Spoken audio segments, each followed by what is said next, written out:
أعوذ بالله من الشيطان الرجيم بسم الله الرحمن الرحيم الحمد لله رب العالمين والصلاة والسلام على أشرف الأنبياء والمرسلين سيدنا ومولانا محمد وعلى آله وصحبه أجمعين قال رب اشرح لي صدري ويسر لي أمري واحلل عقدة من لساني يفقهوا قولي ربي زدني علما وارزقني فهما ربي يسر ولا تعسر لا حول ولا قوة إلا بالله العلي العظيم أما بعد.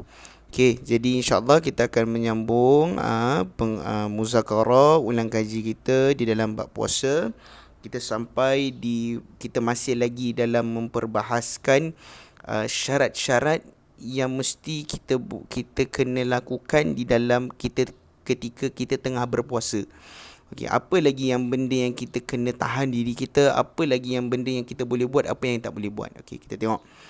Tetapi ini dia menyambung lagi daripada perbahasan hari tu. Dia kata muntah ni kalau dengan sengaja itu membatalkan puasa. Dengan makna kata apa? Contoh, kita ini tak boleh bau ayam mentah. Contoh kan, perut ayam ke yang berbau busuk lah, kita tak boleh bau busuk. Kalau kita bau busuk, maka kita ni akan muntah. Jadi suatu hari tu bila kita tengah puasa tu, kita saja-saja je pergi dekat tempat yang berbau busuk tu, kita pergi bau, lepas tu kita muntah, maka itu membatalkan. Ataupun satu lagi, kita jolok kan, kita gosok gigi betul-betul dalam, kita bersihkan lidah kita sampai terkeluar muntah, memang sengaja kita nak buat, memang saja kita memang nak bagi kita ni muntah, maka itu membatalkan puasa. Okey, kita tengok dia punya lagi perbahasan dia. Tetapi tiada batal puasa dengan dikeluarkan dahak ataupun kahak, sama ada ia daripada otaknya atau daripada dadanya seorang. Okey, jadi untuk dalam perbahasan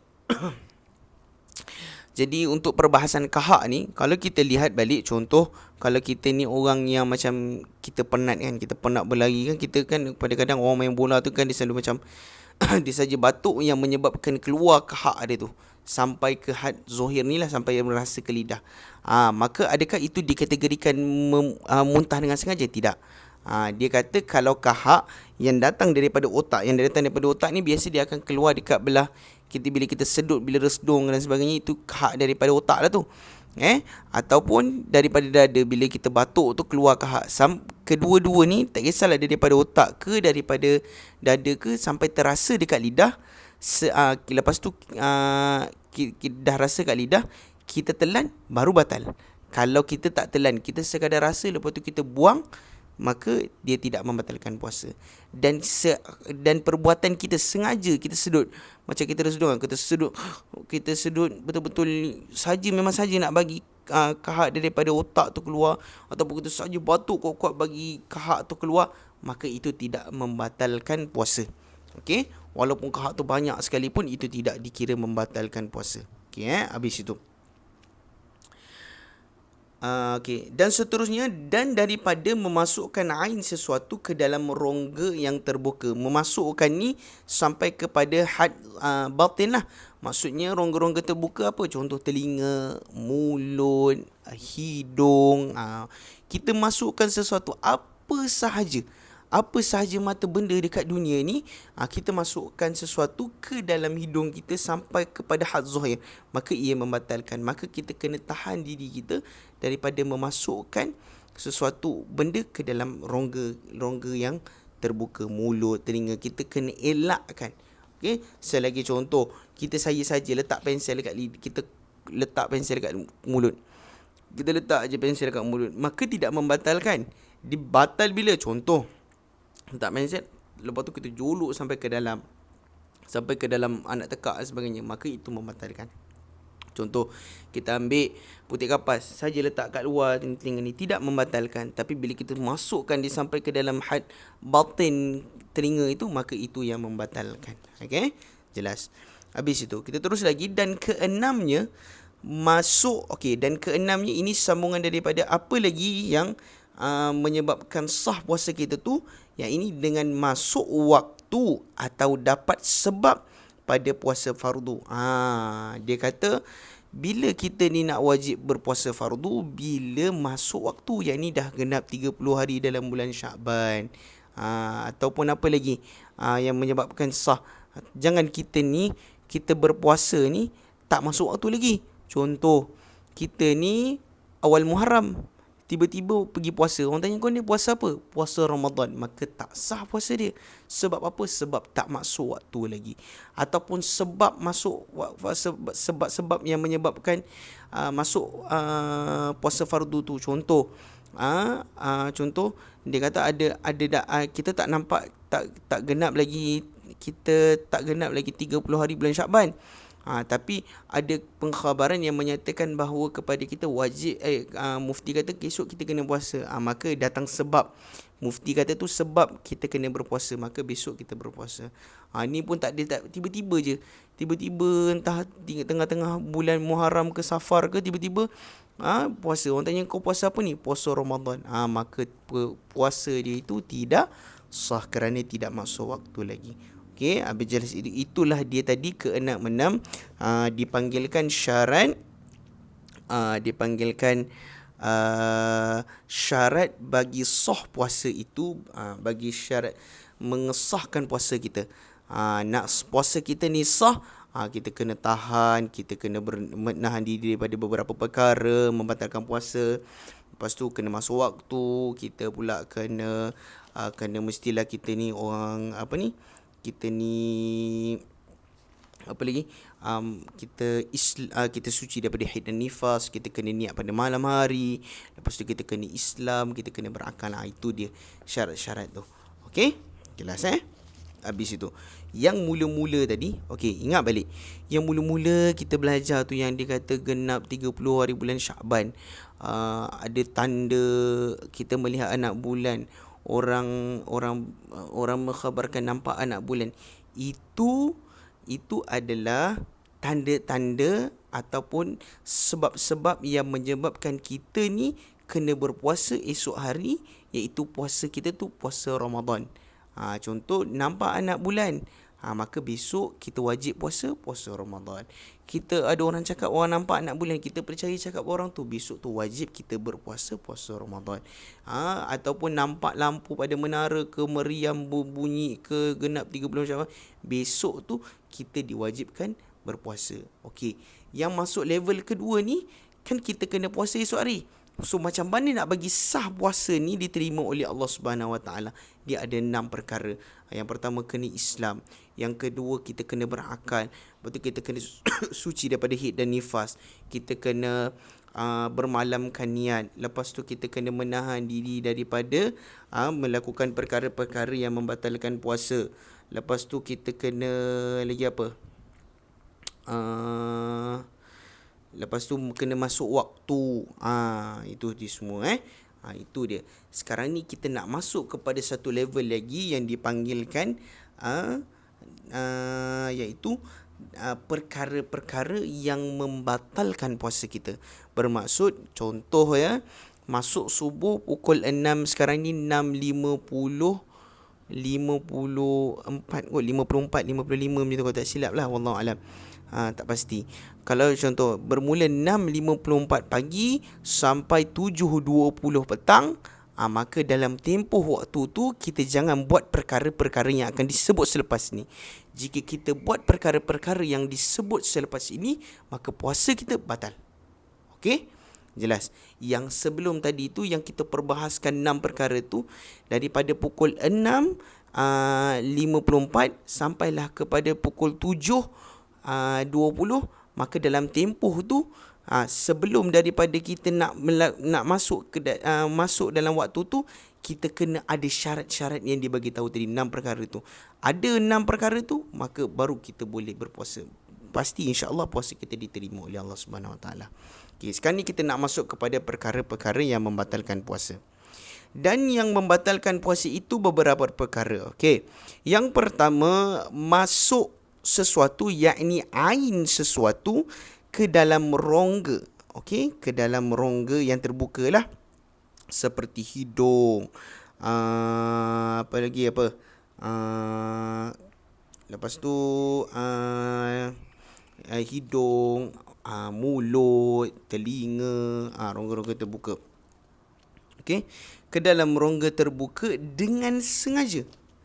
Okey, dia kata apa? Di kita ni perkara yang membatalkan puasa adalah memasukkan sesuatu ke dalam rongga dengan sengaja, jikalau sedikit sekalipun. Okey. Lepas tu jawapan dia, nescaya batal lah puasa dia. Sedikit sekalipun nescaya batal. Okey, memasukkan sesuatu apa-apa saja. Okey. Memasukkan sesuatu ke dalam rongga apa-apa sajalah.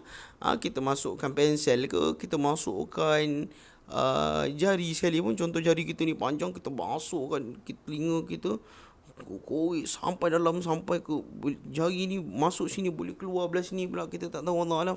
Masuk tangan ke hidung, keluar belah sini pula ke. Maka masukkan sesuatu tu sampai kepada had batin dia, maka batal puasa kita. Kita tak boleh, kita jangan memasukkan sesuatu pun ke dalam rongga-rongga yang terbuka. Boleh. Habis itu rongga-rongga terbuka tu inilah rongga-rongga hidung, mulut. Lepas tu ada setengah ulama kata otak pun dikira rongga terbuka, perut pun dikira rongga terbuka. Itu banyaklah, itu ada perbahasan dia lagi yang dalam lah. Tapi cukuplah sekadar kita faham di sini bahawa rongga-rongga terbuka ni seperti hidung, mulut, kedua telinga kita ni. Lepas tu lagi apa? Itu yang rongga-rongga yang terbuka tu. Maka mata pun ulama kata rongga-rongga yang terbuka. Maka bila masuk je sesuatu benda-benda di dalam rongga-rongga ini sampai kepada had batin, maka membatalkan puasa. Habis itu. Okey, maka setengah daripadanya memasukkan sesuatu ke dalam rongga dengan sengaja ni dikategorikan juga ni.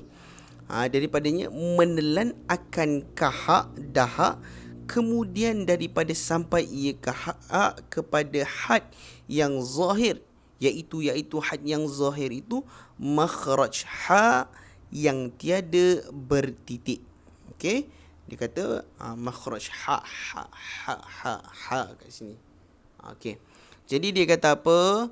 Dia kata ini perbuatan yang akan Ustaz sebut selepas ini dikategorikan juga adalah kita ini memasukkan sesuatu ain ke dalam rongga.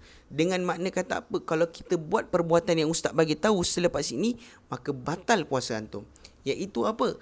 Iaitu kahak antum menelan kahak tu yang dah melepasi had zahir. Okey, sekarang ni ambil jari antum sebut huruf ha.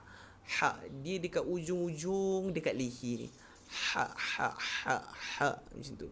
Dekat situ, okey, antum bila sebut ha tu antum boleh tekan. Ustaz tak nampak kot. Nampak ke? Kalau nampak lah ha. Okey. Jadi dekat sini kan. So jadi apabila kahak itu keluar melepasi daripada atas ni, daripada jari Ustaz ke atas, daripada jari Ustaz ni ke atas, ni kat atas ni, tak kisahlah kat ujung lidah ke, kat tengah-tengah ke, kat ujung ni ke, Ustaz telan, maka batal puasa Ustaz. Walaupun itu sengaja, itu dikategorikan dengan sengaja lah, memang sengaja Ustaz telan, maka itu membatalkan puasa Ustaz. Okey? Yes, tapi kalau dekat sini, contoh kita nak sembahyang zuhur jadi imam, kadang-kadang kahak tersekat dekat tengah-tengah, maka tu tak ada masalah.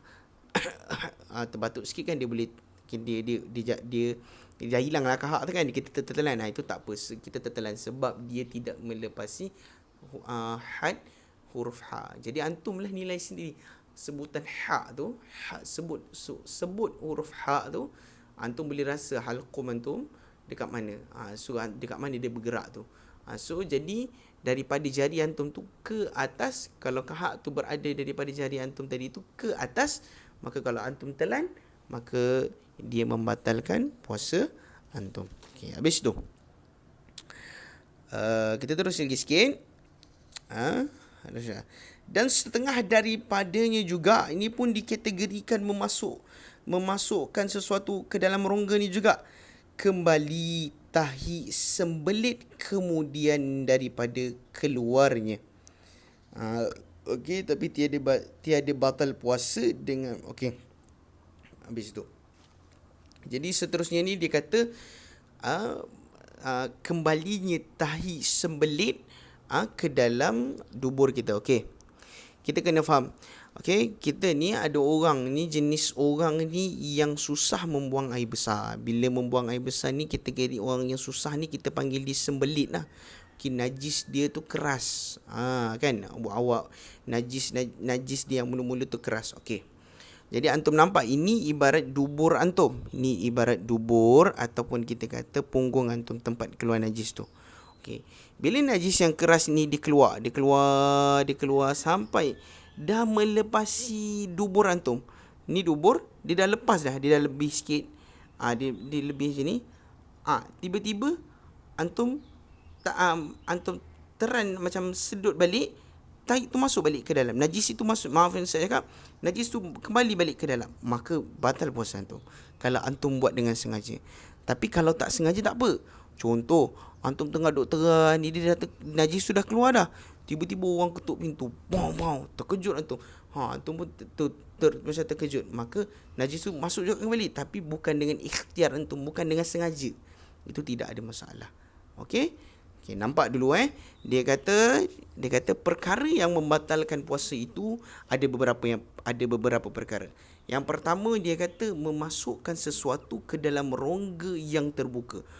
Rongga dubur, rongga mulut, rongga telinga, rongga hidung, rongga mata, semua tu antum memasukkan sesuatu dengan sengaja yang sampai masuk tu melebihi had zahir. Contoh, mulut ni dah sampai ke dalam tekak ni. Hidung dah sampai ke atas tempat yang membatalkan puasa. Masuk telinga dah sampai ke dalam sangat dah.